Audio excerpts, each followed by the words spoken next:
Bonjour à toutes et à tous. Si je prends aujourd'hui la parole, c'est pour réagir à l'interview donnée par M. Gattaz fils à Var Matin, interview qui donne plutôt l'impression d'une campagne de soutien à M. Estrosi et à ses compères qu'une position d'un représentant d'une partie du patronat français. Je voudrais être clair. La position de l'UMP ou des Républicains et de ses représentants de commerce, ces VRP comme M. Gattaz, n'ont plus qu'une option, à savoir décrédibiliser le Front National en nous décrivant comme des socialo-communistes, des collectivistes qui allons créer la ruine dans notre pays. Et pourquoi ?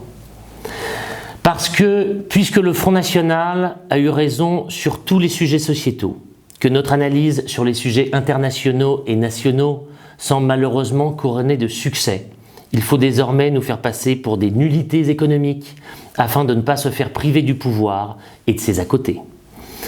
Ce n'est pas parce que l'on n'est pas ultralibéral et que l'on n'a pas vendu son âme aux fonds de pension américains ou aux pétrodollars qataris et saoudiens qui financent les ennemis de la France et de nos valeurs que cela fait de nous des crypto-communistes.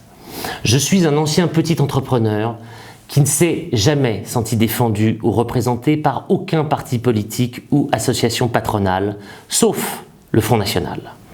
Vous parlez de la retraite à 60 ans. Vous savez très bien que notre position sur le sujet est claire.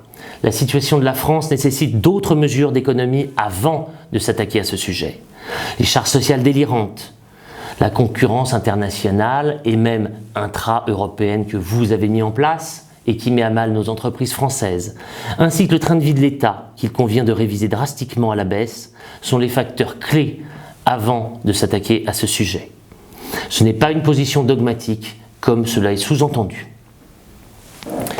Nous sommes les représentants des artisans, des commerçants, mais aussi des salariés et des fonctionnaires pour qui l'argent n'est pas la valeur ultime, ceux qui font passer les hommes et les femmes et les valeurs morales avant les tableaux Excel, les cours de bourse et les ordres des actionnaires qui ont fait la ruine de notre pays et qui ont participé à cette désindustrialisation. La pseudo-droite qui obéit aux ordres d'une partie du patronat a mis en péril notre pays depuis longtemps.